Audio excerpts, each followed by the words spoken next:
Hey, hello everybody. It's episode 20, the 20th episode of Grizzlies Worldwide. And on this episode, we have with us Francis Carlota, a Memphian living currently in California and San Diego. It's a pleasure to have him here. And okay, for starting, I want to ask Francis, how are you doing? How is everything with you right now? Hey, doing very well. I appreciate you inviting me to come on the show. It really does mean a lot. We've never really met or talked before, so I Mhm. appreciate you reaching out and asking me to be on the show. It's I as a basketball fan, and also I'm also Filipino, by the way. I don't know if you know that, but No, I as a didn't. as a basketball fan who's Filipino, I love the sport. I love the game of basketball, and I love how global it is. So to talk to somebody who is in Portugal, who loves the Memphis Grizzlies, that's awesome. That is really cool. I really appreciate being on the podcast, and I look forward to you know diving into these topics about our Grizzlies. Yeah. It's my honor, and yeah, it's pretty cool that okay, I'm from Portugal, you're from Memphis, but we're also Filipino, so it's like the name of the podcast. It's really like Grizzlies Worldwide. I Yeah, also think that's fantastic too. So let's dive into Bill Street basketball. Shall we start? Okay. yes, please. Yeah. Okay. So let's start with maybe the worst part. Last season. Um, It was, let me ask you, what were your expectations coming into last season? We knew that we wouldn't have Ja for 25 games. And okay, beginning the season, like a couple days before, we knew that Steven Adams was out for the whole season. We know we only had BC like after the All Star break. Still, how were your expectations coming into last season? Yeah, those with those issues in mind, my expectations were still to be at worst a top six team in the Western Conference. Mm-hmm. Not a team that's trying to battle for a play-in spot or anything like that. I still expected Memphis to be a top six seed, maybe even top four if you know Mm-hmm. if the dice roll were in our favor, especially regarding health. But Mm-hmm. I still had high expectations. I loved the signing of Marcus Smart, or sorry, the trade for Marcus Smart. I absolutely loved it, and I thought that this team, if healthy, still had the tools to make a deep playoff run. They were coming off being the two seed in the West. We know what happened with them against the Lakers the year before, but Mm-hmm. even that Lakers series, they had injury issues with Kennard, Ja, Xavier Tillman. That they weren't at full strength, especially with the Ja Yeah, we injuries. yeah, and we didn't have I'm sorry to interrupt to No, Stephen Adams and BC. So exactly. yeah, yeah. Yeah, exactly. So I wasn't too down on the Grizz coming Mm-hmm. after the Lakers series loss. So I still had high expectations. Those expectations were definitely dampened as soon as Jaw was out for the whole year and the injury list piled up and piled up, and we'll get to that in a moment. But expectations wise, yeah, they were still pretty high. Yeah. So, but then the season started. Okay, and as you said, because for me, like the point when because me also, I had like kind of I expect like six seed, maybe 7-5. Um, but after Ja got hurt and all the injuries before that, Smart was out too. Luke also was hurt.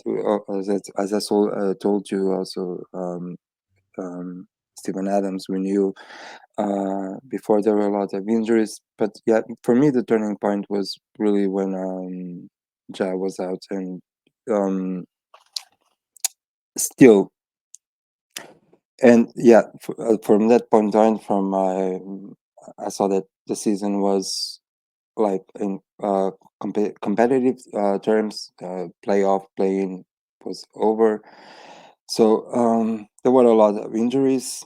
How um, what were for you the downsides may be obvious, but I want to know, but also they might have been some upsides and some silver linings.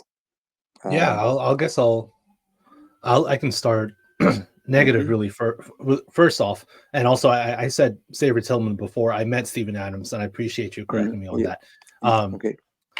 for the downsides, I think we just don't know what this roster fully healthy is capable of because Ja didn't get a lot of time to play with Marcus Smart together, as we all know, and so we Mm-hmm, still just don't know what the fit is of Marcus Smart and John Morant on the same basketball court. We don't know if Smart fully fits the roster in the way that I think he does, but I know there are a mm-hmm, lot of Grizzlies people, Grizzlies media who question Marcus Smart's fit. That's just an unknown. That last year, if they were healthy, that's an unknown that wouldn't be when an unknown anymore. We would know about the fit of John Marcus Smart and this whole roster fairly healthy.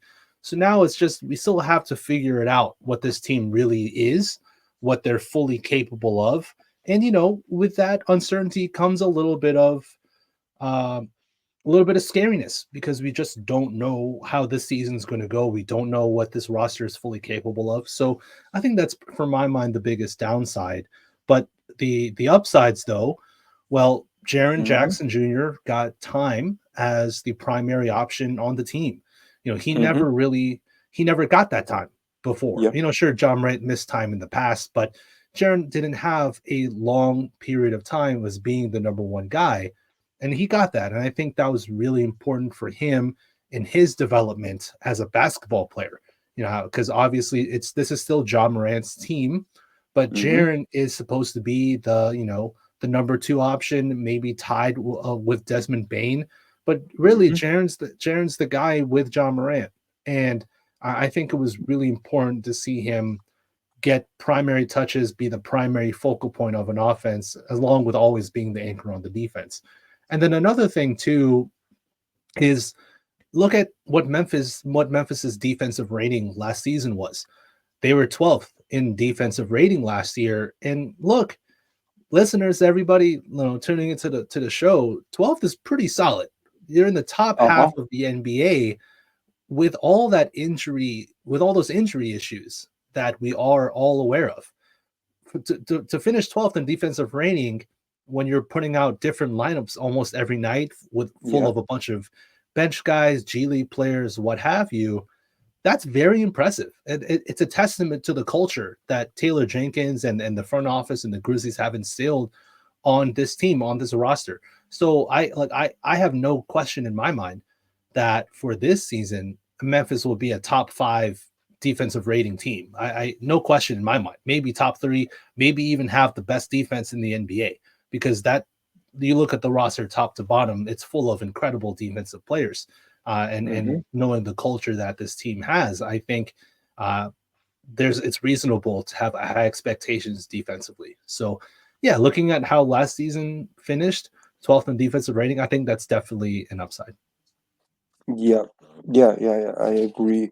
And also there were some silver linings. We saw the emergence of especially Vince first, Yeah. Vince Williams, and Gigi Jackson Yeah. later on. That uh, maybe on a normal injury season, they wouldn't have that playing time and prove that they can be solid contributors for this team. So, would you agree that those are also super linings? Yeah, no question. I that's a very good point. The look, Gigi was able to show the world what he has talent wise, and he set many records for scoring for players at his Mm-hmm. age, and Yeah, yeah. it's a good point that he may not have had that opportunity in a normal NBA season with a normally healthy Memphis Grizzlies, but now he had time to he had time against real NBA teams, real NBA players, and he held his own more than some, more than some held his own. So and Vince as well. I love Vince. He's such a Me too. good defensive player, and he's shown real upside from the 3-point line as well, and just on offense in general. So Vince, I'll talk about him later, but I think Vince has a real shot at the most improved player award next season. I know Hmm. there's hype. The odds on favorites Wemby because it's Wemby, and Yeah, that's yeah, a yeah. different discussion. But Hmm. Vince has a real chance to win that award, considering how good he was last year and how good I think he will be next season. Okay. You mentioned you mentioned you were big in favor of the Marcus Smart trade. Why? Yeah. Well, I think every single championship team needs a defensive mastermind. You look at the Boston Celtics; they got Drew Holiday. I mean, obviously they had Marcus Smart before, Mhm. and Marcus was a big part of that team that helped them make an NBA Finals. Yes, they lost to Golden State, but he was a pivotal part of the Celtics and especially their culture. But look at what the Celtics had last year when they won the championship. They had Drew Holiday, they had Derek White, Yeah, and right. those Yeah. are incredible perimeter defensive players. Marcus Smart is that. He's won a Defensive Player of the Year. He's one of the best perimeter defenders in the NBA, up there with a Drew Holiday. So some people have him higher as well. Um, and I think the Grizzlies, they needed to replace Dylan Brooks and get a more efficient offensive player in Marcus Smart. Is Marcus Smart some offensive savant? No, but he is a much better passer. He can hit open threes. That's something Dylan Brooks could not do. Marcus Uh-huh. Smart can hit open threes, and he's a willing and capable passer of the basketball as well. He's not just going to be some you pass the ball to Marcus Smart and it's now all of a sudden a black hole like it was with Dylan Uh-huh. Brooks. You pass it to DB and it's like it was like a black hole. The ball's not leaving his Hmm. hands. It's Yeah. not the same with Marcus. He has a much better assist percentage, assist average, and he's just a better playmaker. So I think his fits better. Plus, he's as good as a defender as Dylan Brooks on the perimeter, arguably better as well. So I think it works. I understand people saying that Marcus Smart's undersized. He's only 6'3", maybe 6'4", if that.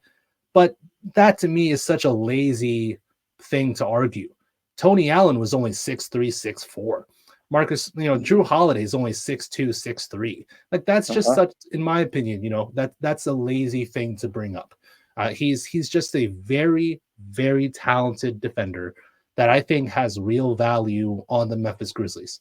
So I think it's a really good move, and I really hope that he proves people like myself correct next season and he plays an integral part to the Memphis Grizzlies.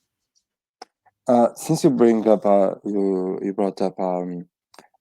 Dylan Brooks, do you also think that Vince himself can be with time an upgrade? Because there's some similarities. Yeah, absolutely. I absolutely think he would be an upgrade from Dylan Brooks. Um, you know, you, I just talked about how people are concerned about Marcus Smart's length and height. Vince is longer. He's Yeah, taller. So and if he's you able. want to throw out lineups where say we're facing Boston right in the NBA Mm-hmm. Finals, like so let's hope that happens right this Okay, okay, season, yeah, yeah, yeah, yeah. and Okay, let's you hope. can run out a lineup of John Morant, Marcus Smart, and Vince Williams. Obviously, you wouldn't have Desmond Bain, but you can alter lineups and try and throw Boston off a little bit. But you can match up against Jason Tatum and Jaylen Brown on the perimeter because you have Marcus Smart and you have Vince Williams to guard Tatum. You have Smart who can guard Jaylen Brown, and that's what I mean by you need defensive masterminds, especially on the perimeter, to match up against these other fantastic basketball teams that have incredible perimeter guys. The Grizzlies have Vince Williams and Marcus Smart, two fantastic defenders who can lock up the other team's best perimeter guys. And Desmond Bain is no slouch on the defensive side either. Hmm. So it's that's why I like Marcus Smart so much, because he adds versatility, but so does Vince.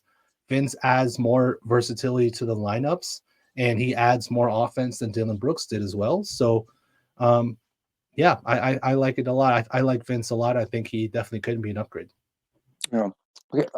Another question that just occurred to me because you talked about Sharon, and I reminded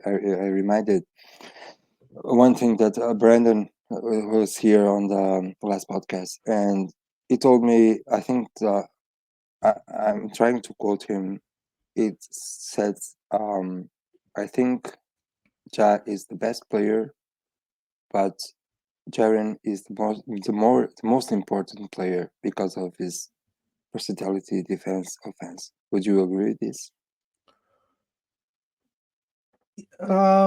I definitely understand. I definitely get where Brandon's coming from, and I get why people believe that. I still think Ja's the most important player on the team, Me too. I'm because just you know, but yeah.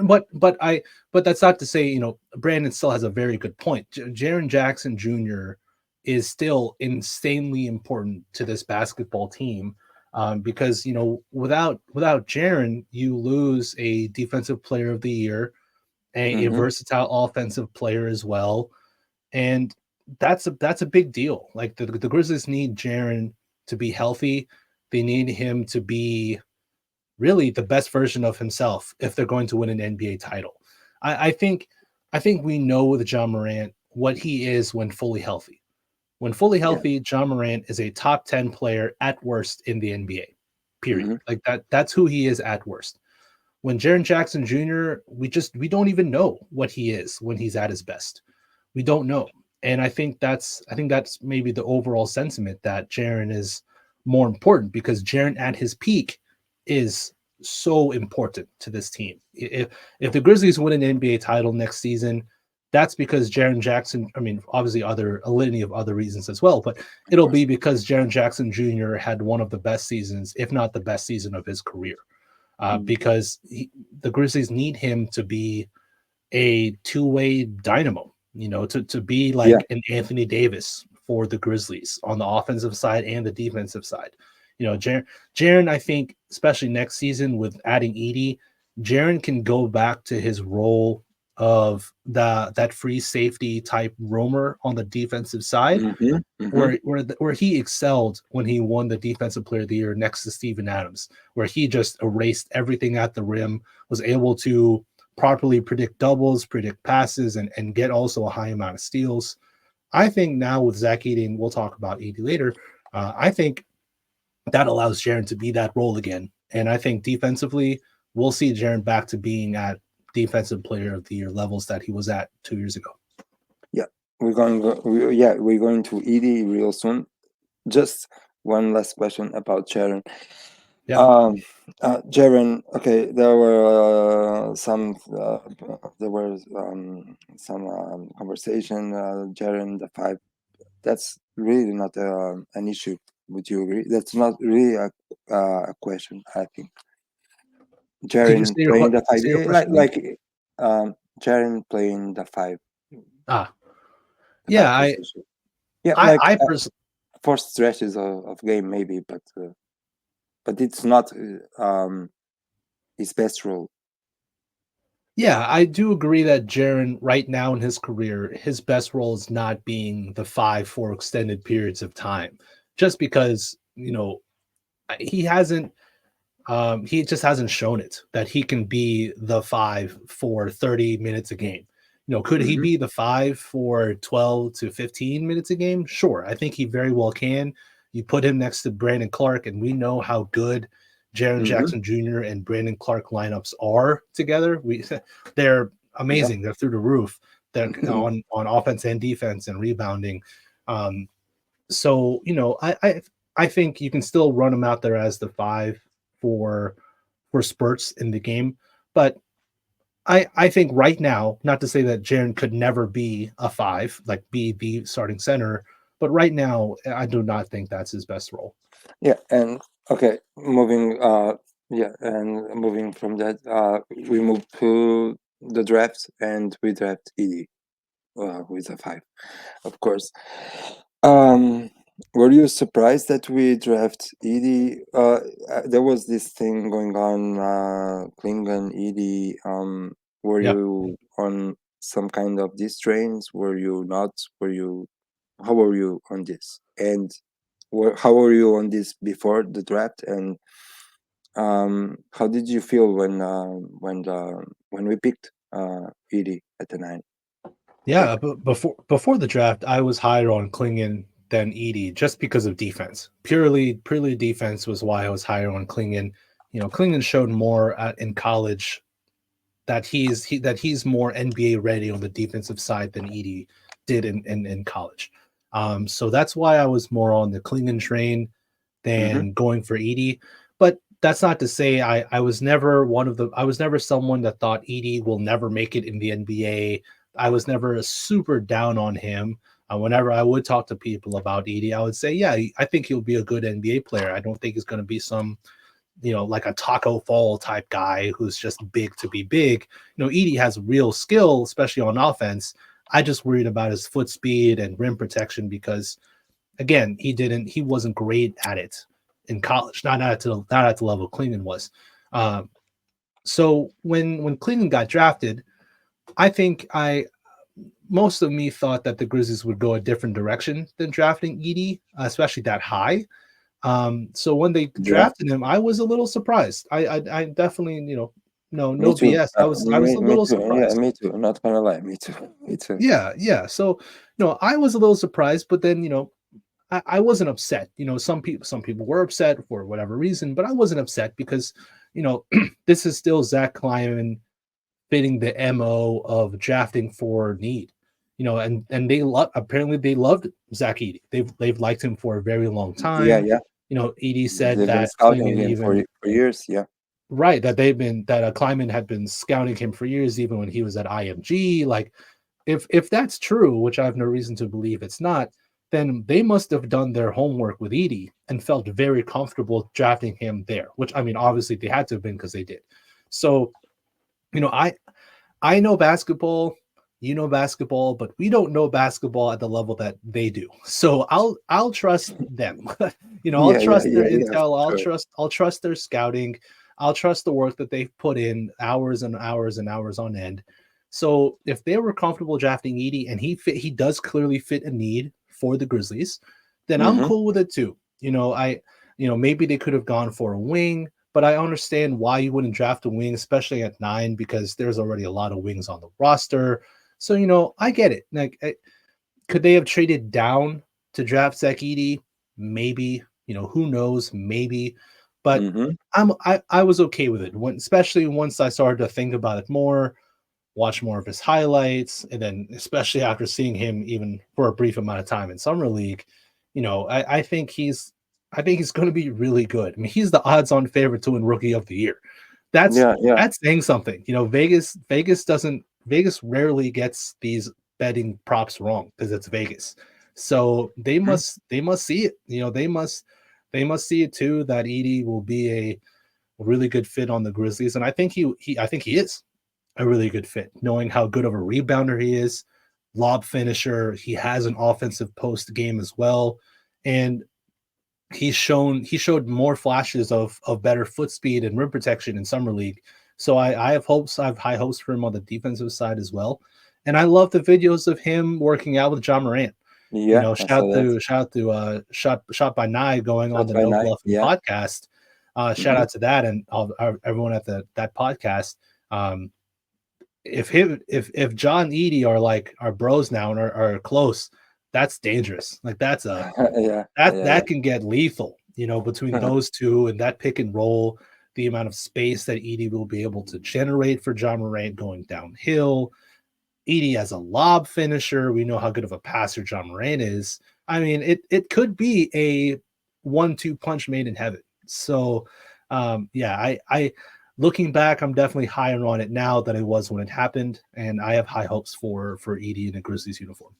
Yeah. Okay. Also, we drafted Jalen Wells and Cam Spencer Yeah, on the second round. Did you know these players? Did you didn't? How did you see this? Yeah, I didn't I'm know. gonna be honest. I didn't know them. I'm Yeah, gonna be no, honest here. no, that's totally cool. I didn't know much about Jalen Wells. I knew a little bit more about Cam Spencer just because he played on UConn. So that's I just had seen him more. I didn't really watch any Washington State basketball, so I Uh-huh. didn't know too much about Jalen Wells. But seeing watching some highlights of them, seeing them in person at Summer League, I was able to go to a game in Vegas. Seeing them in person was also really cool. Like those two guys. For Jalen Wells, his swing skill in my mind is going to be uh, defense. Well, two swing skills. How good can he be on defense, but Mm-hmm. also how good can he be putting the ball on the floor and attacking closeouts at the NBA level? Because he can shoot. I mean, he can shoot Mm-hmm. the Mm-hmm. cover off a basketball. It'll just be of can he attack closeouts? Can he get to the hole in an efficient manner? And then can he be at least a average defender? Because at the moment, he I don't think he has the foot speed nor the strength or the body to be a good defender right now. But can he develop that? Of course he can. So I think he's got a ways to go in my mind before he becomes a contributor to the Grizzlies. But Yeah. there have been people who have said that if Jalen Wells is your fifth best wing, then that's a really good fifth best wing on your Yeah. team. Yeah. So we'll see. Let's see what he looks like in the G League, and maybe he gets some minutes next season here and there with the Grizz. I think it'll be fun for Jalen. Cam Spencer, he is an absolute dog. He Mm-hmm. plays so hard with so much intensity, and he does not make bad basketball decisions. It's like it seems like he always makes the right play, and he is such a smart, heady basketball player. It may not be the most athletic, may not Yeah. be the biggest, Uh-huh. but he has a high basketball IQ. He's a very good defender. He has great hands, and he plays with high intensity and high effort. Those are the type of guys that coaches love. Those are coaches' dreams. And to have him at getting him in the second round, I remember Kleiman saying Yeah. he was shocked to see Cam Spencer still be available at that pick. So when he was like, well, that's easy. We're going to draft Cam Spencer. Yeah. So I again kind of same thing with Jalen Walls. I don't expect either of them to be contributors next season, but it's going to be fun to monitor at least what they look like in the G League and what they become in the next few years. Yeah. To be honest, like I was really impressed with Spencer on the summer league, and because I saw that the dog, the basketball IQ. Also, I think he's 24, so he's a rookie in the NBA, but it's not a. But he's experienced. Yeah. Yeah, his experience. Yeah, and like I think that kind of shows on his playing. Heading to summer league. Okay, you watched the game in Vegas, right? Yeah, I watched only one game in Vegas. I couldn't be there too long. I would have Yeah, yeah, lost too yeah. much money playing Which one? blackjack. Okay, okay. Which one was? I think it was their game against the. Oh goodness me! It was their second game, and I'm trying to remember who they played off the top of my head. Oh, Um, oh shoot, I can't remember off the top of my okay, head who they played. okay. I'm sorry. No, no, it's okay, it's okay. Okay, but okay. Summer league. We had Edey for like a game and a bit, and okay, but also okay, we had Spencer, not the whole summer league, of course, as you know. Also, how did you see the summer league? And with okay, uh, you already talked a little bit about Edey. I'm sure. I'm Mhm. sorry, and um, also okay, how did you see this Grizzlies team on the summer league, and maybe the most impactful players, Scotty, of course, um, Gigi, and also Jake.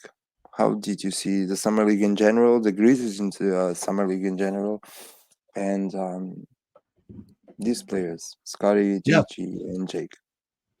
Yeah, and I remember now they played the Dallas Mavericks and they Ah, beat okay. them. They beat them. I have the stat, I have the box score pulled up. They beat them 108 to 88. And the first thing that stood out to me when I watched them in this game, but also just watching them in summer league in general, was their defense. How active they were on the defensive side, Uh-huh. the amount of deflections that they got, the amount of steals that they got.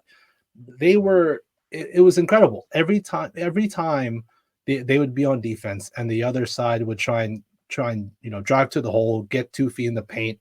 The Grizzlies would swarm them and strip and go for strips on the ball, double team them, try and get steals, create havoc, get deflections. That was their whole MO. Their defense was incredible. I mean, Scottie Pippen Jr. is one of my favorite he's got to be one of my favorite, like at least like borderline NBA talent, G League guys out there. Hmm. He's such a good defender. The way he defends it's akin to his dad. You know how good like the Yeah. OG Scottie Pippen was on defense. It's akin to that.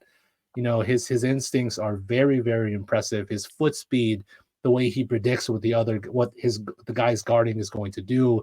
It's like he's 2 or 3 steps ahead of the guy he's guarding, and he's an absolute defensive savant in my mind. So I'm really high on Scottie Pippen, and we'll talk about roster in a bit. But I wouldn't be upset if they give a full guaranteed spot to him. Um, Gigi looked really good. I think I talked with my friend. Shout out to Marco. He's Hmm. big Grizzlies fan, and we were watching a game with him, or I was watching the game with him, and he was talking about how he wants to make sure that Gigi can be a better player off the dribble. Can he tighten his handles? Can he be a better shot creator? Hmm. Because right now, Gigi doesn't really have the shiftiness to create his own shot. Like he's not he's not like a Kevin Durant shot creator or even a Chris Middleton when he was Hmm. healthy shot creator. Gigi is still he's a good spot up shooter and he's athletic, he's long and can get to the rim. And that's what he is. But he still scored 23 points in that game against Dallas because he's such a good cutter. He's a very good finisher at the rim and he knocks down open threes. So he's shown that he can still be a very good offensive player because of the physical tools that he has. He may not have the deepest bag in the world. He may not have all the moves, but he can shoot very well. He can finish with how long and strong and tall he is. And he also can get a lot of rebounds, at that size. He got 11 boards in the game against Dallas. So, I was still very encouraged by what I saw at Gigi Jackson as well. And then about Jake, I've been a Jake LaRavia guy ever since he got drafted. A little fun fact is the first ever article that I wrote for Bluff City Media, or sorry, Hmm. for Grizzly Bear Blues before it became Bluff City Media, Hmm. or what became a part of Bluff City Media, was the player profile of Jake LaRavia. So I did a deep dive on him, Yeah. his college game. I watched tons of Jake LaRavia highlights and I was impressed by what I saw, and I thought that he could be a productive NBA player. And it's taken him some time, but I think this season, I think he'll show that he can be a productive NBA player. He's always been a very good 3-point shooter, but then you add in the fact that he's also become much better on the defensive side. Yeah. He Like got four rebounding. steals Hmm. got 4 steals in this game against Dallas. He showed some playmaking. He had 7 assists in this game as well. I think Jake's going to be a contributor next year. If again, kind of like what I said about Jalen Wells, that if he's your 5th best guard, that's really good. If Jake LaRavia is Memphis's 4th best wing player, that's really good. I think Jake can go in, fill time, and make meaningful contribution. I was very impressed with Jake, especially him throughout the whole summer. So yeah, I have high hopes for him as well. Yeah. Okay. Yeah. Yeah. Me too. And um, I think that last part of last season and then the summer league, he really showed a part of Jake that I hadn't seen yet. So Mhm. yeah, and I'm also excited, as you said, he's of the fourth best wing, so it's pretty good. Um, okay, now there was the free agency, and on the free agency, we just signed we just it's just a matter of speaking, of course. Um, J Huff, who was with the Orlando Magic, I believe, uh, on a two-way for Trey Jamison. A Mhm. part of that, Grizzlies did not make a move on the free agency. My question is, and of course, I see on Twitter there were people that were like freaking out. Well, we're not doing nothing. We're not doing nothing, and I understand that, of course. But in your opinion, was it necessary to do anything, or really maybe you didn't do anything because maybe the right opportunity didn't show up? And as you said in the beginning, we don't know what this roster is capable of. Yeah. So were you were you um, expecting moves from the Grizzlies? And even if you were, um, not the Grizzlies not making significant moves in the free agency. How do you see this? Was it necessary, or was it okay the way it was? Yeah, I don't I think it was totally okay, for the Mm-hmm. reasons that I've brought up before. People who wonder, oh, why didn't they do anything? Um, I think they need to take a breath and Mm-hmm. Mm-hmm. realize what Memphis is gaining next season. What they're gaining is are a healthy John Morant, a Mm-hmm. healthy Desmond Bain, a healthy Marcus Smart, and another year of Jaren Jackson Jr., who was very healthy last year, so hopefully he can continue that this year. A healthy Vince Williams Jr. They just drafted Zach Edey. They re-signed Luke Kennard. Like I just, yeah, a free agent signing would have been cool, but for who? For what? For what money? Yeah. Even looking at the contracts for the Grizzlies, Mm-hmm.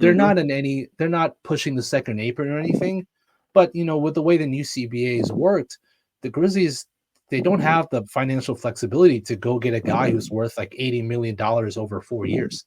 They just don't have that, and they also don't need that. They just don't. Yeah. So I did not expect them to be active in the free agency market. To anybody who thinks that the West has passed the Memphis Grizzlies, I think they're absolutely insane. That Mm-hmm. opinion makes no sense to me at all. Um, so yeah, I had no expectations that they were going to make a big splash in free agency. I'm very happy that they re-signed Luke Kennard. I know that Luke is kind of can be a polarizing person, polarizing Grizzlies player on Grizz Mm-hmm. Twitter. Um, but I've said this many times on Twitter, and I still stand by it today. The people who don't expect the Grizzlies to do much in terms of postseason success, their big thing is, well, they don't have enough 3-point shooting. So you can't count on them when the game speeds up in when the game speeds up, or sorry, slows down in the playoffs Mm-hmm. and becomes more of a half court game. They don't Mm-hmm. have enough shooting to space the floor for John Morant. Okay, so if you think the Grizzlies don't have enough 3-point shooting, why in the world would you not re-sign Luke Kennard, who Yeah. is who is not even just one of, he had the highest 3-point shooting percentage last season. Like Yeah. I Yeah. just don't understand. It's like there are too many fans who want to have their cake and eat it too. And you just can't. That's not possible. That's not a thing. So I'm happy that they re-signed Luke Kennard. I think he will play more valuable minutes. He'll be a 3-point sniper like he always has been. And I think Mm-hmm. he'll make a difference because I agree with those people who say that Memphis needs shooting. Of course they do. Every NBA team needs 3-point shooting. The Of course. Grizzlies, maybe more so than anybody else, because they have John Morant, and you need to give Mm-hmm. him space on the floor. So, okay, how about you re-sign one of the best three-point shooters in the NBA? Yeah, Like how, of course. and that's what they Yeah, did. So I'm glad that they re-signed Luke. I'm happy with their offseason. They didn't need to make some splash move. And so I'm yeah, totally fine with their offseason. yeah. And you're talking about Luke and the resigning of Luke, and yeah, it was like uh, um, the team option was 14.5 million, I believe, Mhm. and we got the resigning for 11 million. So Yeah, it's even better, right? So yeah. it's yeah, which leads me which leads me to um because there's the Kleiman finger here. Okay, of course. How do you see Zach Kleiman as a GM? I still have all my faith in Zach Kleiman. My Mm-hmm. faith in him has not wavered one bit. For the reasons that I've mentioned just a moment ago. Um, his draft record is still very good. Mm-hmm. I know that the Zaire Williams one is a miss. We know that that's a miss. Yeah, it And happens. that could have, if he got that one right, then we might be in a much different position. But also if he got that one right, we probably wouldn't have Zach Edey right now. And I think Okay. looking at what he can be and how big of an impact he can make on this roster, then I think things happen for a reason. And missing that Zaire Williams pick helped lead us to be able to draft Zach Edey, and I'm happy with that. I'm very happy to with him on this team. But no, I still have lots of faith in Climate. The only thing he has yet to show, and I've talked about this with my friend and co-host of my podcast that I do, the Up and Under. He hasn't really shown that he can be like a make a trade and be the bona fide clear cut winner of that trade. Not like a Danny Ainge who seems to be the Mm-hmm. king of trades or a Brad Stevens or anything like that. So Mm-hmm. Kleiman hasn't shown that he can, you know, kind of get the better of a deal in a trade. Because even with the Marcus Smart deal, you can there are many people who thought that Boston was the winner of that deal. And I think it's hard to say that they weren't a winner because they got Kristaps and they won an NBA title, and Marcus Yeah. Smart last year. So it's hard to adamantly stamp that trade as a definite win for Climate. I like Marcus Smart. I like his fit a lot, like, as I talked about before. But Climate still hasn't shown that he can um, Be the be winner of the the trade. be the clear cut winner of a trade. But in Yeah. terms of Yeah. signings, in terms of his draft record, in terms of also he's a GM. He helps instill the culture of the team. I think he's done a really good job. As the general manager or whatever his actual title is, it might be like president of basketball, or I don't know. I don't know what his Yeah. actual title is, but Yeah. whatever it is, he's done a great job in his role, and I still have full faith in Zach Kleiman. Yeah. Okay. And yeah, me too. Me too. And okay, so um now we have 14 spot roster, 14 players in the roster. Um Question is, okay, it's kind of maybe yeah, no, it's just a question. Are you okay with this?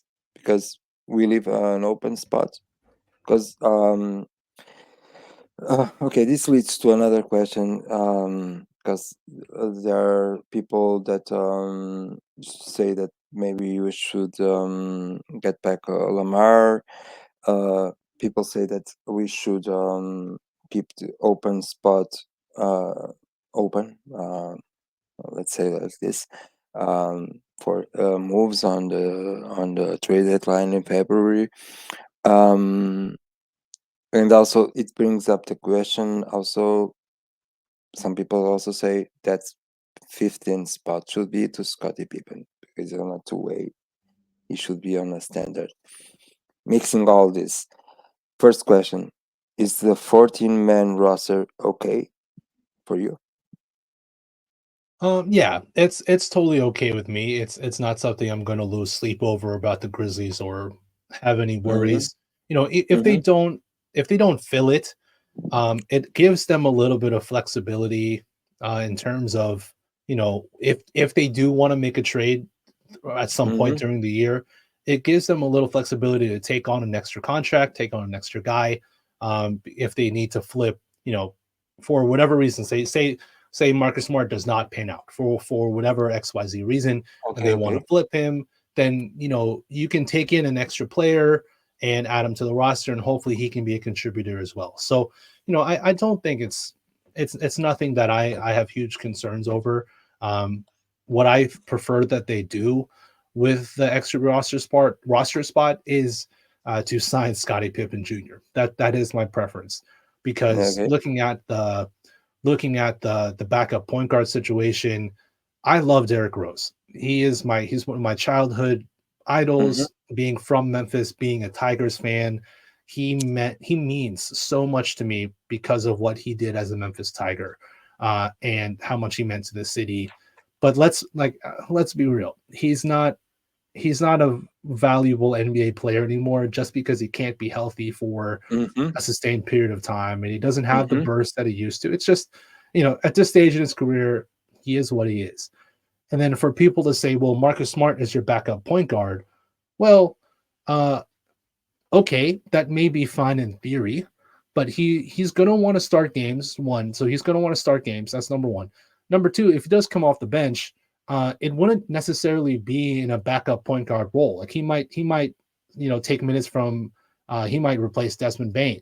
He might he might be a 2 or a 3. And if he backs up John Morant, then there are ways you can be flexible with the lineup. But I don't think necessarily you would want Marcus Smart as your backup point guard, to be Yeah, the main guy to run a second unit. I don't know if you'd want that either.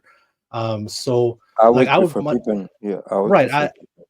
I would much rather prefer Scottie Pippen to run a second unit. And if you had Marcus Smart, if you wanted to stagger his minutes, you can play Scottie Pippen Jr. and Marcus Smart in the same lineup.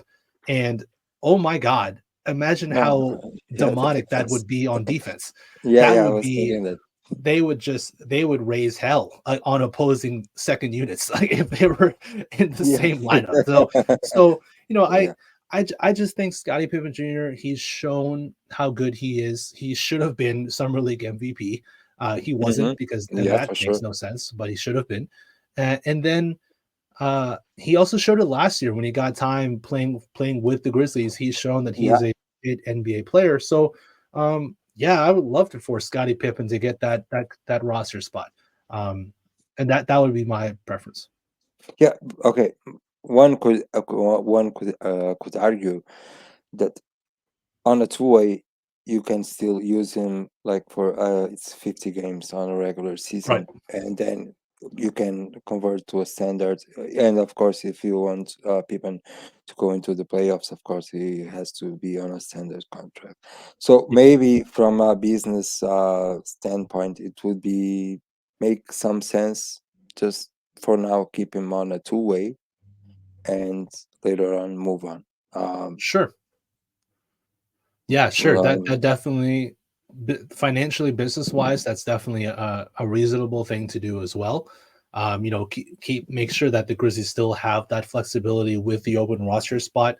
I know that people are now a little doing some conjecturing as to what type of NBA free agent that they could sign to replace that, to fill in that spot. If it's not Scottie Pippen, if it's not a guy within the roster, um, and looking at the free agents that are available, mhm. there's just nobody that I would rather Yeah. have than Scottie Pippen. So, could you go sign a 33-year-old Robert Covington? I Uh, guess. yeah, Sure. yeah. I mean, but I think Scotty has earned it. I think he's earned a guaranteed contract. No, I think he's that's earned for a sure. guaranteed Yeah, that's roster for sure. spot. Yeah, that's for sure. Yeah. So that's why it's still my preference to reward him for how awesome he's been over the past year. Yeah, and I was just raising this question because Yeah. it's a valid point, of course. Yeah. And but yeah, I am certain that people will be on a standard contract somewhere during this season. Yeah. Yeah. Well, yeah, for sure. And Yeah, he earned it. That's very important in Grizzlies culture.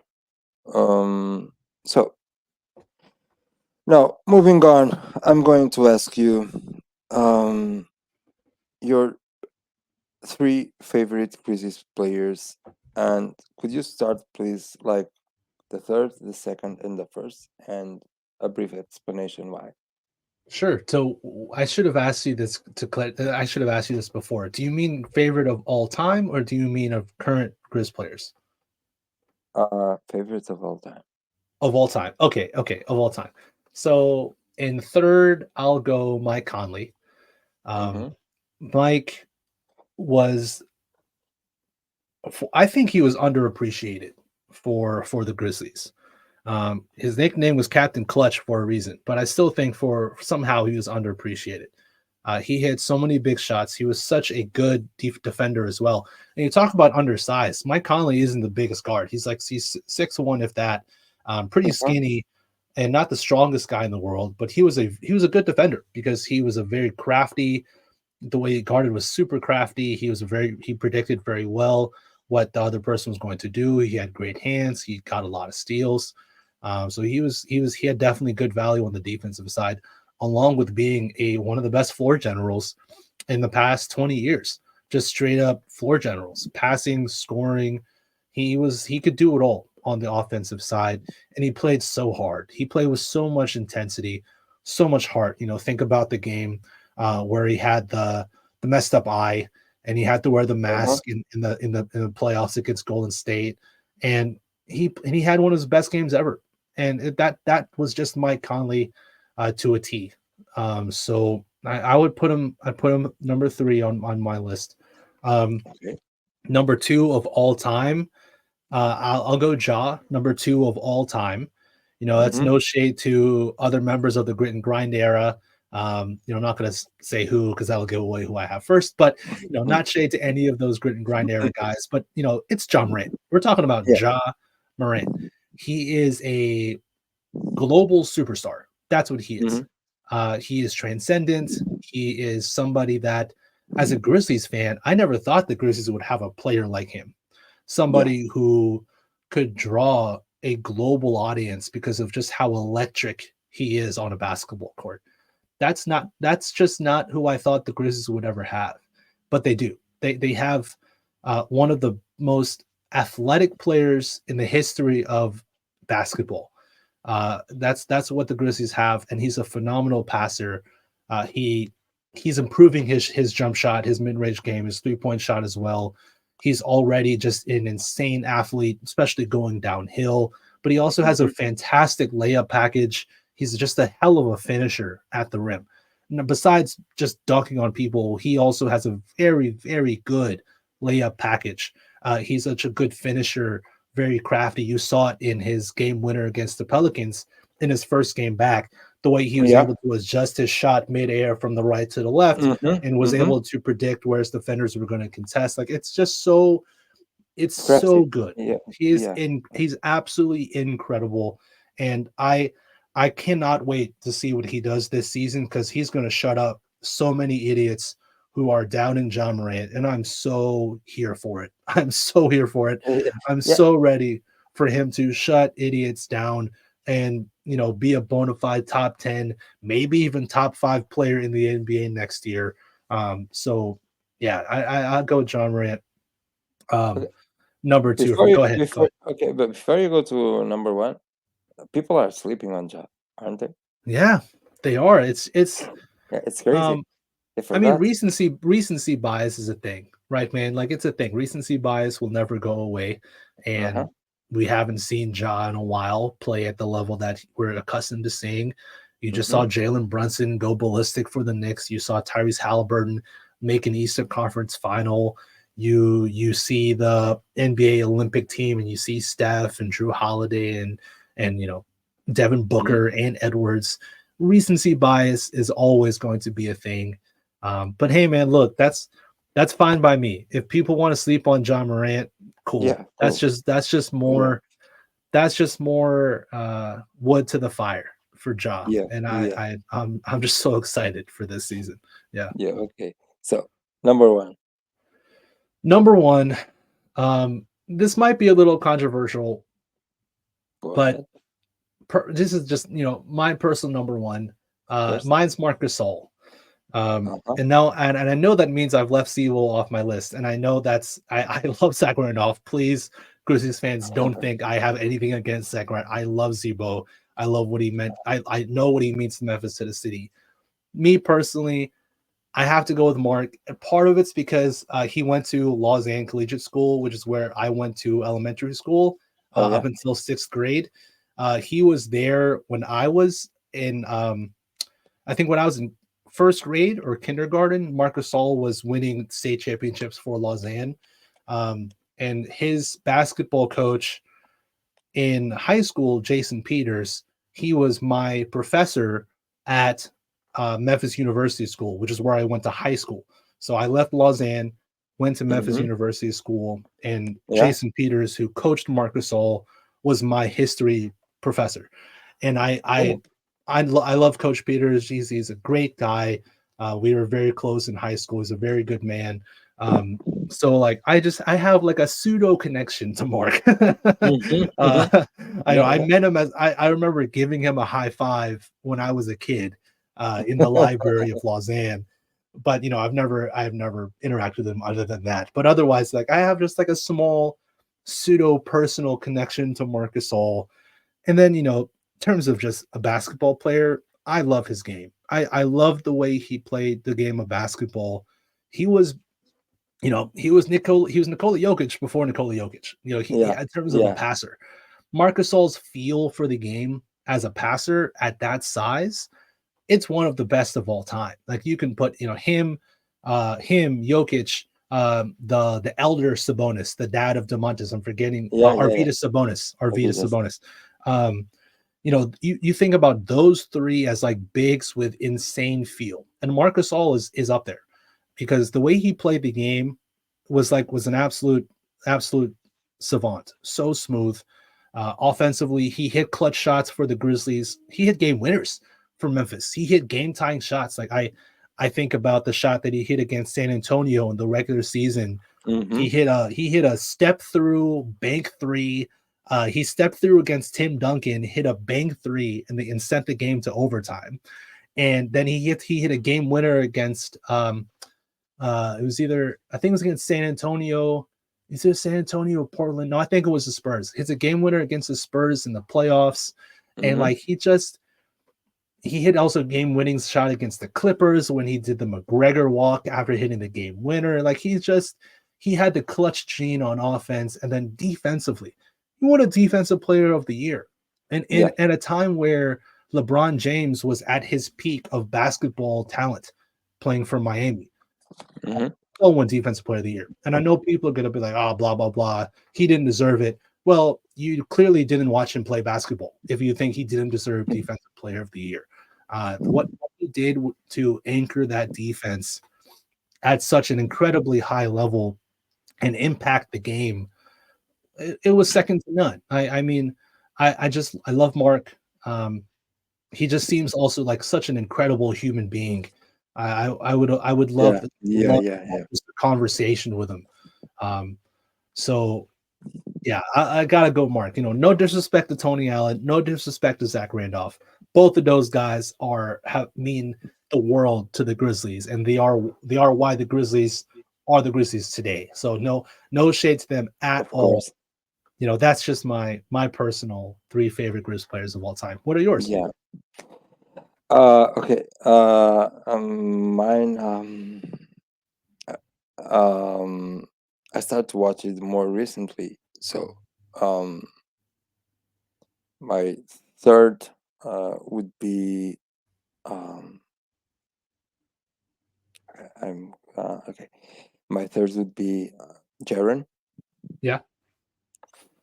Um, because of his as we talked in the beginning, because of his versatility on offense, defense, and also because of the leap he's taking, and because also Jaren gets a lot of trash talk, and I really that makes me kind of sick because I think he's really really a great player and a very a key piece for this Greece team to win a championship. Yeah. And yeah, okay, obviously my second would be Bain because I think Bain is a leader. Um, Bain is a guy that was the 30th pick, I believe. Mhm. And he just built his way through. And you saw this season, for instance, you saw this season with Morant being out. While he was healthy, Bain was taking the leadership role on him, and also he has the 3-point shooting. He has the downhill dash. He has also the mid range. He's very versatile offensively, and also, as you said, is no dumb on defense too. And the most important part for me is like he's emotionally he's a leader on this team. Yeah. And of course, my favorite is Ja because Ja is Ja, and Yeah. yeah, it's the best way I can put it. Because like to be honest with you, I used to watch NBA back in the 90s, 80s, Yeah. 90s with Magic Johnson, Larry Bird, Yeah. um, and then for like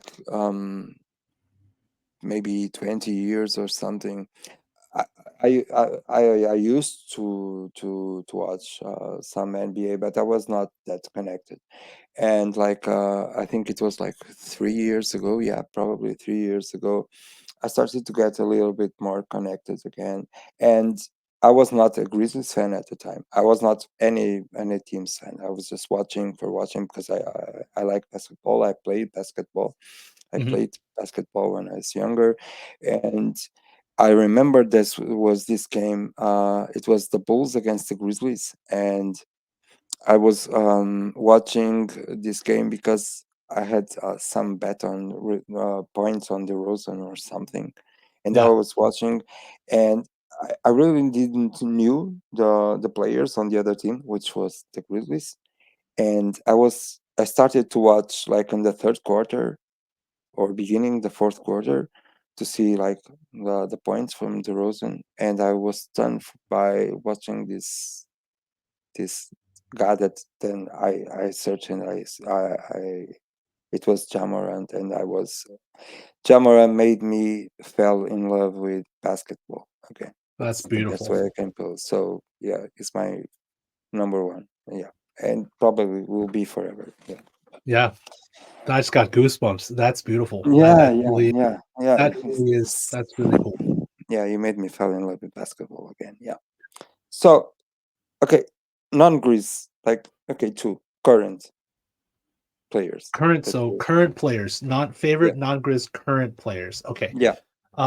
That so I thought a lot about this because I consider myself someone who knows basketball at a pretty high level. And when I thought in my head of all the players and of all the basketball players who are currently playing, who else besides obviously Grizzlies players, who else who do I love? Do I have like who are also my favorites? And I kept thinking, like, well, not Anthony Edwards because he plays for Minnesota and I want Mm-hmm. them to lose. So not Ant, although he's really cool. Uh-huh. Not Zion because he plays for the Pelicans and Zion Mm-hmm. has, he needs to get in better shape, but he's, not Zion. And I thought about, Embiid. No, he's a baby. Luca, no, he complains too much. Then what about uh Kyrie, well, I don't need to say why I don't like Kyrie. I'm not going to get into that. There, Paul George, he's not clutch. That's what I kept thinking Devin Booker. He's like empty calories. He's gotten better. He's gotten better as a basketball player, but I've never been a big Devin Booker guy. Mm-hmm. Jason Tatum, no, my mom loves Jason Tatum, but I don't love Jason Tatum. I went down the list of players. So I'm like, who else do I really love in the NBA? Well, so I came up with three. So Oh number yeah. one is LeBron. LeBron so I guess I'm going in the other order, but number Yeah, one for it's me is okay. It's okay. LeBron, Okay. because I've loved him since I was a kid, since I was younger. He what I mean, I don't know what else to say. It's LeBron James. He's Uh-huh. just he's one of the best players of all time. 1A, 1B with Michael Jordan. However you fall on that debate, you're entitled to that opinion, but it's 1A, 1B. Michael Jordan and LeBron James, at least in my mind. Yeah. So that's all I really need to say. He's one of the best players in the history of the game, and he's going to keep doing this at this level for what, another 3 years? Like Mm. why Yeah. couldn't LeBron keep being LeBron for 3 more years, maybe four? Like I just, right now, if you don't have LeBron in your top 10 in the NBA, okay, that's fine. Top 15, like I think you can say LeBron is a top 15 player in the NBA. Yeah. Yeah. Worst, what is he, top 20? And that's still really good. So what about 3 years from now? What is LeBron going to be? A top 30 player? A top 35 player? That's still a very good player in the NBA. Because that's who LeBron is. He's something we may never see ever again. The longevity that he has. So yeah, LeBron's my number one. Number two, I would say Nikola Jokic. I absolutely Mm-hmm. love Nikola Jokic.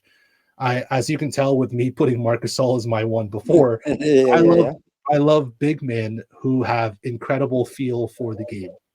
Mm-hmm. That I have a massive soft spot for that because me personally, I used to be a very large person. I used to be like 300 pounds in Okay. college. I used to be a big guy.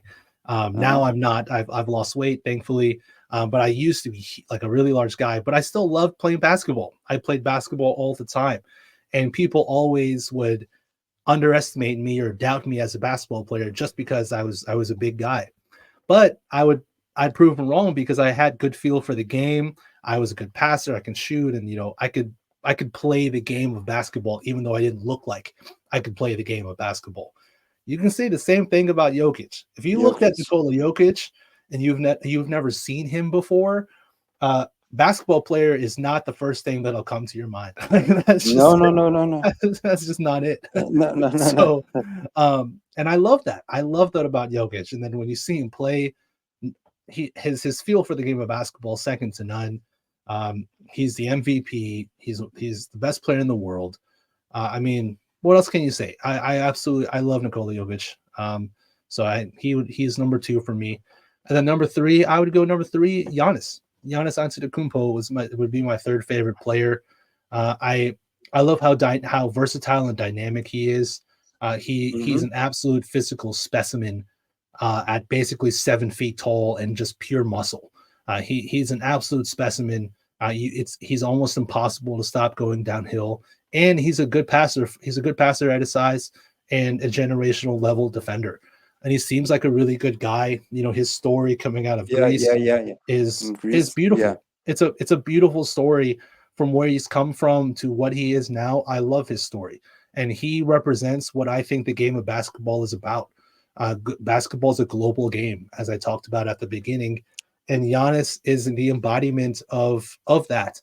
He came from basically nothing in For Greece. selling, yeah, for selling for tourists some things, Yeah, yep, and living in yeah, a become being cramped with his brothers and his parents, and yeah, it's um, amazing.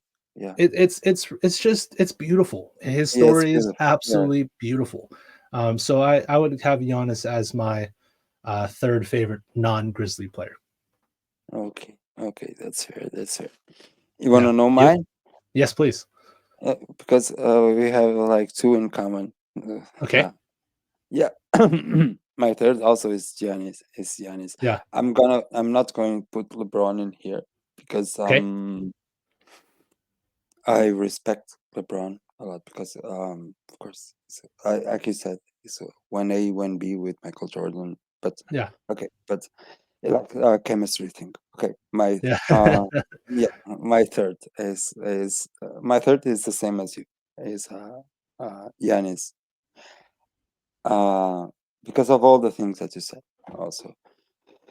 And my second one is the same as yours, is Jokic, because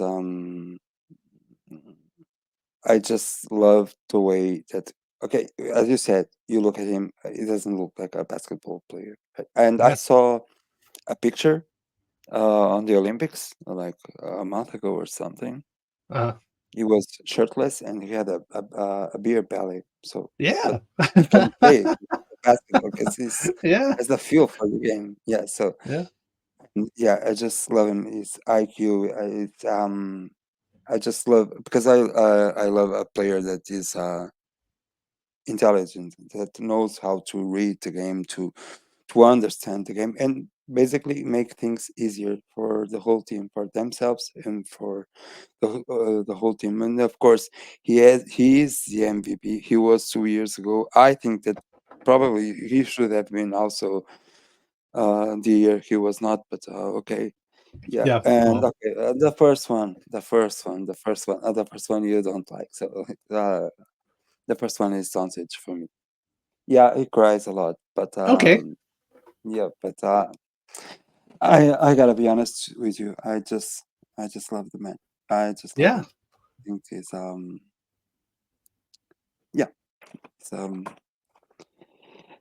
it's I people sometimes say, oh, he cries a lot. He's always with the smirky smile, and he is Uh, complaining with the refs and everything. But I think there's something of a genius in him. And okay, that's it's no, my I think favorite. that's No, totally, hey man, like that's totally yeah, fair. I mean, yeah, yeah, Lu- of course. Luca is still an insanely good basketball player. I love watching him play the game. What he does with the ball in his hands is just poetry in motion. The way he can control another team's defense with the way he plays basketball is so impressive. And again, not the most athletic guy, Yeah, doesn't yeah, doesn't jump through the roof, but he's still a very good finisher and one of the best perimeter scorers that we've ever seen. So I mean, I have full respect for Luca. I have no issue with yeah. you Of putting course, him of course, one on your of list. course. Yeah, of course. It could lose some weight too. That's yeah. Okay. Um. Okay. So now going back to the Grizz, a couple of last questions for you, Yeah. Taylor Jenkins, because there's always this thing: is he the guy who's going to take us to the ship? Is just a developmental coach? How do you see Taylor Jenkins? And do you think that he is the guy that can take us to the championship?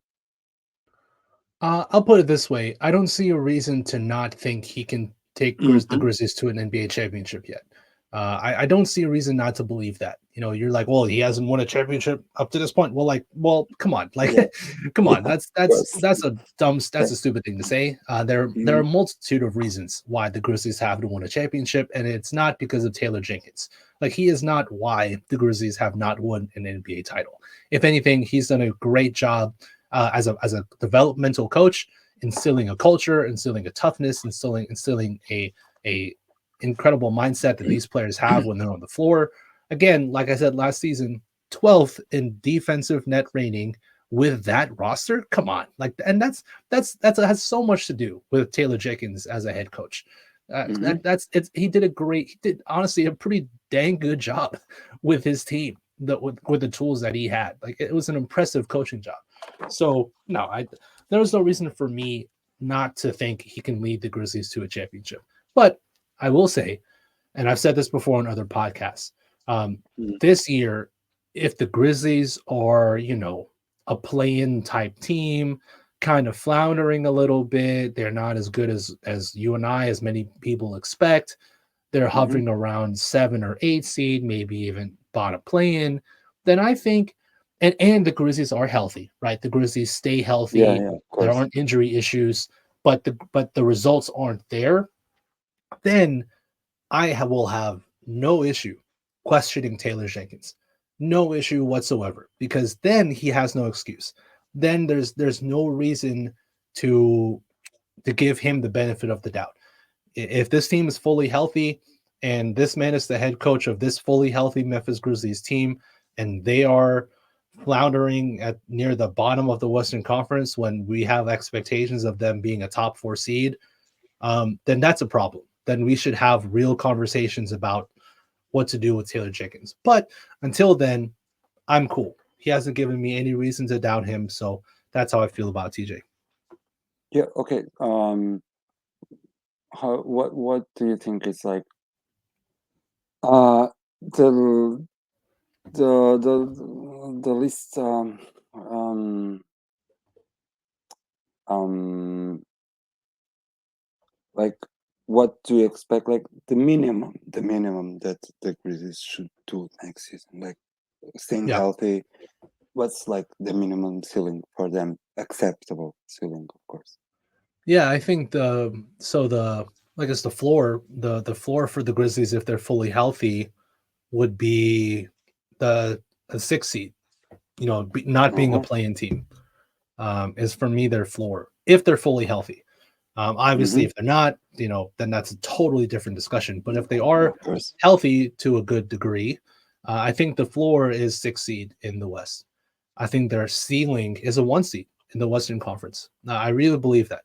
I think they have all the tools to be the best seed in the Western Conference and to win they can win an NBA title. Like I firmly believe that if they're fully healthy, I think this team is equipped to win an NBA Mm-hmm. title. It's obviously everything has to go right, but yeah, everything has to go right for any team who wins an NBA Of title. course. But Yeah. there's no part of me that does not believe in this team when they're fully healthy. I fully believe in this Memphis Grizzlies team that they can win an NBA Mhm. title when they're fully healthy. So that's their ceiling to me. What about you? uh for me, the ceiling for the Grizzlies, as far as the regular season, I see the Grizzlies in the top five. Okay. Uh, that's not the ceiling, the floor. Okay. Yeah, The top five, and yeah, I can see the Grizzlies on the first seat, and then heading on to playoff. Of course, I'm assuming that everybody is healthy, the matchups in the playoffs, everything right, goes okay. right. But like the minimum I expect the Western Conference Finals. And if we go to the Western Conference Finals, we might just win it and go to the finals. And if we Yeah, are in the finals, we might just go and win it. That so yeah, it's kind of the way I think it. Yeah, but the minimum I think it's um the the Western Conference Finals. Yeah, for yeah, sure. Because looking at the other teams, and all with all due respect to all the other teams, and the West is pretty packed, as we all know. But people haven't seen the Grizzlies healthy for a year, and don't you think that they are also like sleeping on the Grizzlies? Because just remembered, I saw on Twitter like ESPN, they ranked us like ninth, right. ninth seed. That's I think it's like Yeah. nonsense for me. Like, No, I agree. I think people still are sleeping on the Grizzlies. Um, ESPN hasn't liked Memphis forever. yeah, Even when yeah, the I know. Grizzlies were Yeah, yeah. coming off being a 2 seed in the Hmm. Western Conference, they still For didn't three think they. years, yeah, for Yeah. 3 years, ESPN and doesn't. They don't really. They haven't liked Memphis for a while, so I didn't expect anything less. I would have been surprised if they gave Memphis an apt rating. But no, I again, if healthy, there's no chance that the Grizzlies, again, in my mind, no chance that they're going to be worse than sixth in the yeah, West yeah, me if they're too, fully me too. healthy. They're just too good. They're too good on defense. John Morant's too good. There's enough 3-point shooting, and then defensively, they're just too talented on defense as a whole.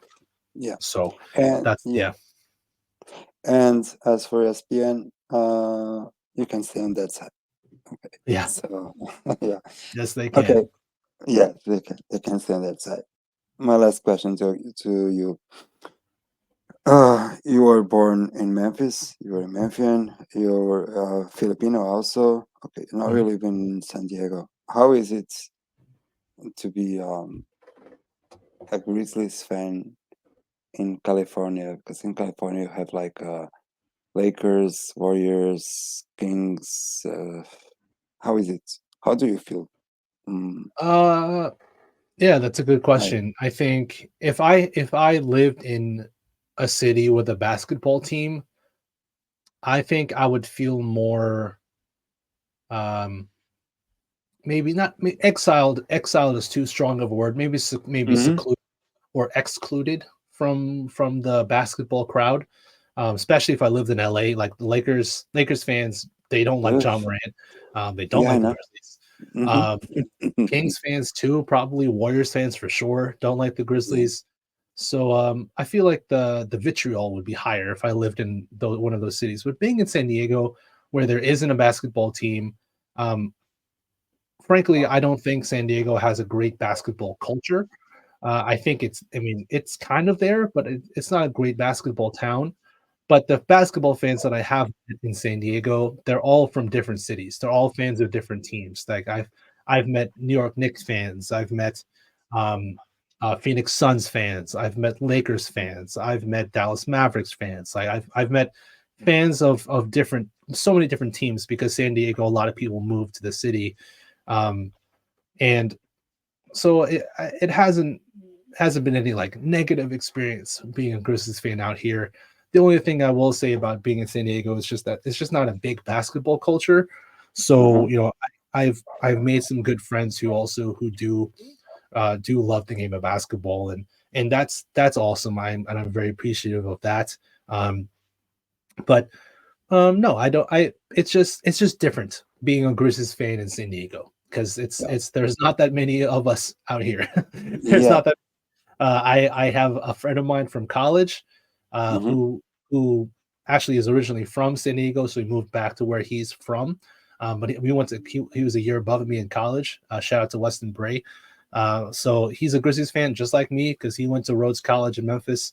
So he became a Grizzlies fan through that. But that's really it. Like me and Weston are, and for my money, the only Grizzlies fans in San Diego. I'm sure yeah. I'm sure that there are others. I'm sure, like there's got to be some others, but to my hmm knowledge, that's it. So it's that's it. It's just San Diego isn't a massive basketball city, and there just aren't a lot of Grizz fans out here. But at least I don't get any negative reactions for being a Grizzlies fan. Like I probably would if I lived in Los Angeles, go if I lived in San Francisco, the Bay Area, Oakland, or if I Yeah. lived in San Francisco. So at least I'm not getting that. Yeah. Okay. Okay. So, okay. So I have one last question. What does it mean for you being from Memphis, to have this team? You mentioned several times during this conversation, this podcast, the culture of the team. That from what I've seen, from what I've learned from Memphis these years that I've been um, with the team, and I feel so connected to that. I know that whatever happens, and one day Jazz gonna not play and is gonna retire, and all the players, but I'll be a Grizz fan forever. Um, and this team reflects so much of also the, the culture of the city in itself. So how is it for you, you know, to have a team that really like mirrors the spirit of the city that you were born in? Yeah, that's a fantastic question. It means the world to me. The Memphis is known, unfortunately, for too many bad things. So hmm whenever I talk to people, I've traveled the world, I've traveled around many times. I moved out of the city of Memphis, live in San Diego. Every time I talk to people and tell them I'm from Memphis, too often do those people react negatively because they have this idea of what Memphis is presented to them by the media, by the news, by whatever. hmm And that makes me so sad. Like that makes me so sad because I love Memphis with all my heart. I love that city. I love where I'm from. The culture of Memphis is one of the most beautiful things that I can think of in this world. Not enough people know how amazing Memphians are.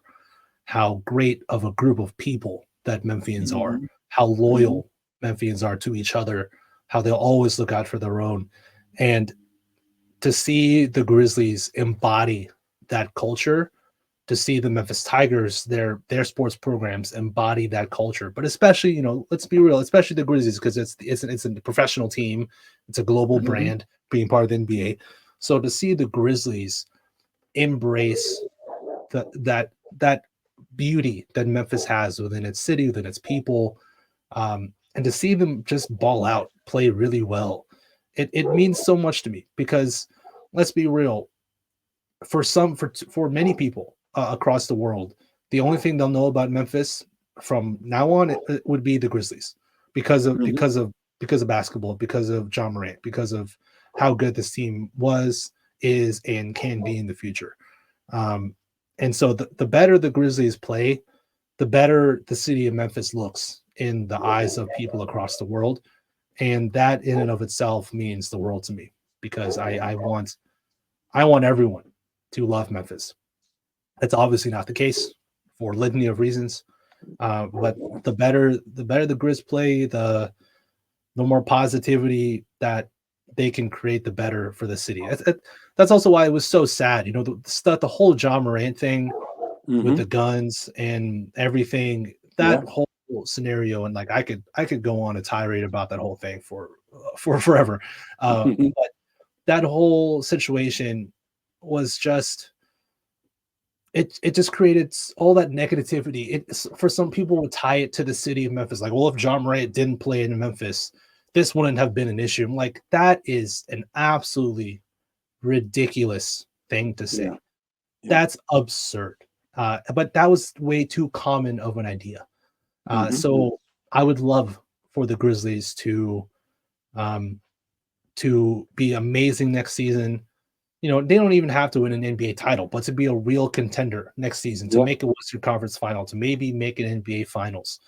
It would mean so much to me as a human, but I also know it would mean so much to the city of Memphis.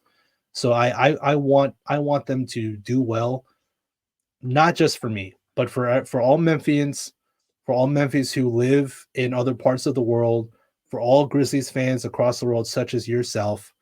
I Mhm. want I want them to do well for us, for all of us who love this team, who love the city of Memphis, who love Memphians in general.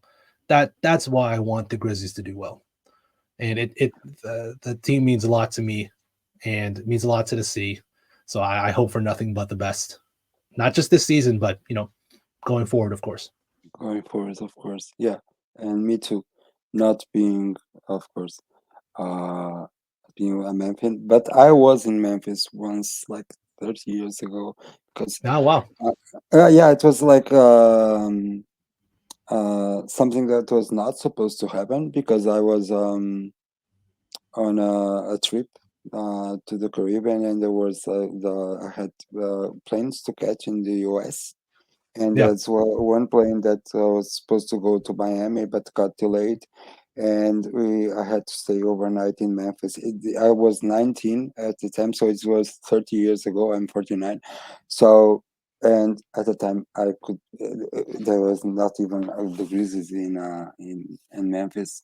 But yeah. sometimes I look back now, and I think that's like a mark of destiny, like because um, what were the odds that I would be in Memphis, and then 30 years or something. The team, and also I want to say this, also the city in itself, because my city is Porto, Portugal. Yeah, Porto, of course. Yeah, yeah, I'm from Porto, and a lot of things that I learned from the culture of Memphis, the people of Memphis, the things that you said, like hardworking, loyal, Titan, the togetherness, that relates a lot with also with my hometown, Yeah, Porto.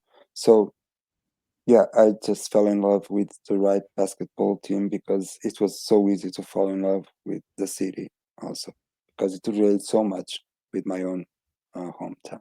Yeah, love it. Love that. yeah.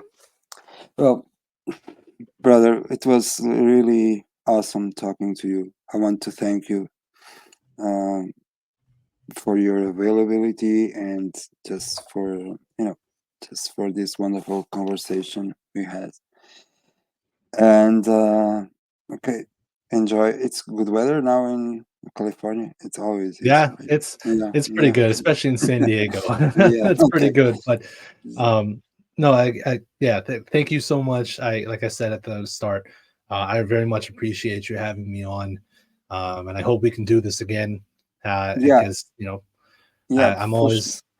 always just let me know. But I appreciate you a lot, and definitely thankful for the Yeah, yeah, opportunity to be here. yeah.